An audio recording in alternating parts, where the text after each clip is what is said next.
2월 16일 수요일이 되었습니다. 이 주간에 우리가 함께 나누고 있는 주제는 순종입니다. 그동안에 노아와 아브라함의 순종에 대해서 생각을 해보았죠. 오늘은 모세의 순종에 관해서 함께 생각해 보려고 합니다. 오늘 읽을 말씀이 신명기 31장 1절로 4절인데 조금 길기 때문에 제가 2절만 읽도록 하겠습니다. 그들에게 이르되 이제 내 나이 120세라 내가 더 이상 출입하지 못하겠고 여호와께서도 내게 이르시기를 너는 이 요단을 건너지 못하리라 하셨느니라. 아멘. 노아와 아브라함도 순종했는데 이분들은 순종을 통해서 귀한 걸 받았습니다. 노아는 홍수 심판에서 구원을 받았고 아브라함은 순종하여 복을 받았습니다. 그런데 오늘 생각하는 이 모세의 순종은 결이 좀 다릅니다.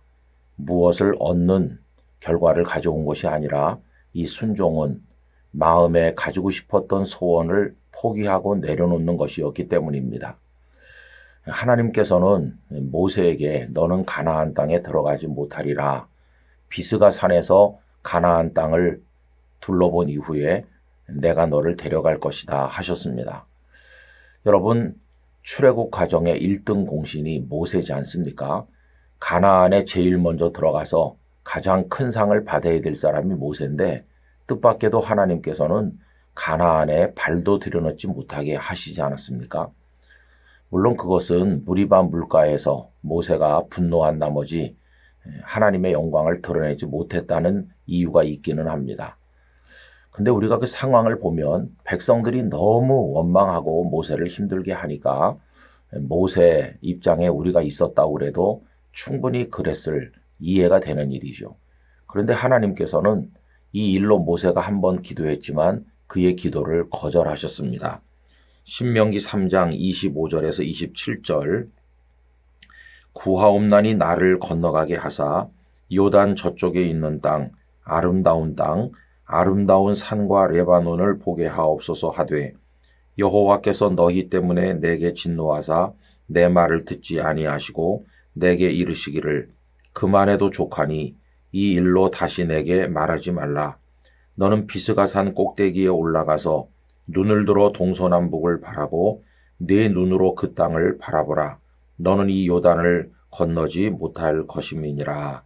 이렇게 말씀하셨어요. 여러분, 오늘 본문은 모세가 이 하나님께서 허락하시지 않는 상황에 대해서 다 마음으로 담담하게 받아들인 이후에 백성들에게 그 내용을 말하고 있는 것이죠. 다시 2절을 읽어보면 그들에게 이르되 이제 내 나이 120세라 내가 더 이상 출입하지 못하겠고 여호와께서도 내게 이르시기를 너는 이 요단을 건너지 못하리라 하셨느니라.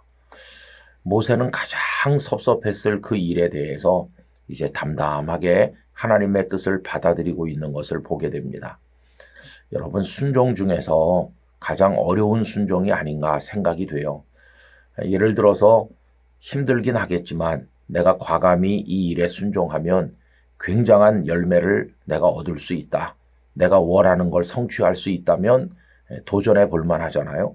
그런데 내가 그렇게 얻고 싶어 했던 게 있었는데 이 순종은 그걸 포기하는, 내려놓는 순종이니까 얼마나 어렵겠어요. 더군다나 하나님께서는 당신의 영광을 나타내지 않은 모세에게 마치 벌하시듯이 가나안 땅에 못 들어간다 하시니 거기에 모든 걸 걸었던 모세로서는 얼마나 힘들었겠습니까? 그런데 모세는 담담하게 받아들였어요. 정말 가나안 땅을 향해 백성을 인솔해 가는 그 당당한 모세의 모습보다 저는 이 모습 속에서 그의 위대함을 보는 것이죠. 여러분, 우리도 때로는 가지고 싶었던 것, 원했던 것을 하나님께서 멈춰라 말씀하시거나 그건 내 뜻이 아니니 포기하거라 라고 하실 때 그거 순종할 수 있어야 되는데 그게 어떻게 가능하겠습니까? 내가 너무너무 사랑하던 것을 하나님께서 데려가시거나 허락하지 않으실 때 그 포기하는 순종, 포기의 순종은 어떻게 가능할까요? 여러분, 그에 대한 대답은 하나라고 생각하는데 내가 아무리 가지고 싶고 내가 사랑하는 것이라 할지라도 하나님께서 결정하시는 것보다 더 온전할 수는 없다는 걸 인정해야 됩니다. 하나님의 생각은 우리 생각과 다르고 하나님의 뜻은 우리의 뜻과 달라서 하늘이 땅보다 높은 것 같다고 말씀했잖아요. 내 생각에는 이대로 꼭 돼야 되고 이걸 내가 누려야 되는데 하나님께서 그만해라, 내놔라 이렇게 하실 때 그 어떻게 순종할 수 있나. 하나님의 결정이 최상임을 알고 하나님께 모든 걸 맡기는 수밖에 없는 것이죠. 여러분, 어려운 순종이에요. 눈물이 펑펑 쏟아지는 순종이죠. 최근에 이제 우리 이동원 목사님, 여러분 좋아하시는 목사님께서 책을 내셔서 저한테 한 권 주셨는데 책 제목이 아들아, See you in heaven이라고 하는 것이에요. 이 목사님 아드님께서 2020년에 세상을 떠났습니다. 아주 훌륭하고 또 활발하고 목사님 내외를 기쁘게 했던 한 아내의 남편이며 한 아이의 아빠였었는데 미국에서 변호사로 활동하고 있었던 아들인데 그만 암으로 세상을 떠났어요. 근데 목사님께서는 그 아들을 떠나보내면서 그간의 마음속에 가졌던 여러 섭섭한 아버지로서의 감정과 또 하나님의 뜻을 분별하는 그 믿음의 고백을 담아서 이러한 책을 내셨죠. 요새 그 책을 한 절반쯤 읽으면서 가장 사랑했던 것을 내려놓는 순종은 어떤 것인가 하는 데 대해서 많은 생각을 하고 있어요.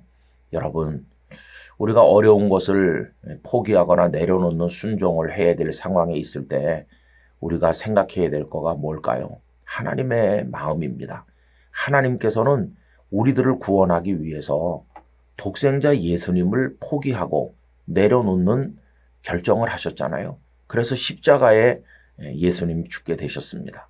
그걸 생각해 보면 내가 원하는 걸 못하게 되고 내가 가지고 있는 걸 내려놓게 되는 상황이 올 때도 정말 믿음의 사람이라면 이 힘든 순종에 우리가 도전할 수 있을 것이다.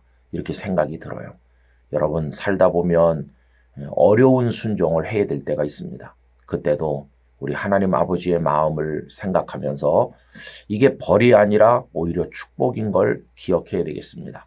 모세가 들어간 하나님의 품은 가나안 땅에 비할 수 없는 완전한 곳이에요. 가나안 땅에 가봤대자 많은 전쟁과 고통이 있을 텐데 모세는 하나님의 품으로 안긴 것이에요. 하나님께서 포기와 내려놓을 것을 명하실 때 우리 모두가 진정한 믿음으로 하나님 아버지의 마음을 살피면서 이 아름다운 순종을 할 수 있기를 진심으로 소원합니다.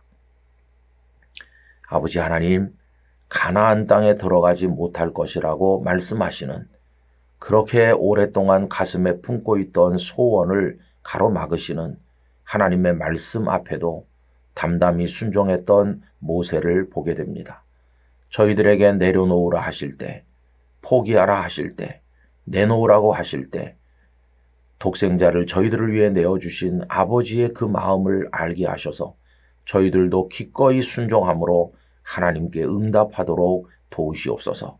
믿음 없는 저희의 마음에 믿음을 주시고 하나님의 결정이 저희의 생각보다 온전한 것임을 깨닫고 하나님의 말씀에 전적으로 저희를 맡기게 하여 주시옵소서. 예수님의 거룩하신 이름으로 기도드리옵나이다. 아멘.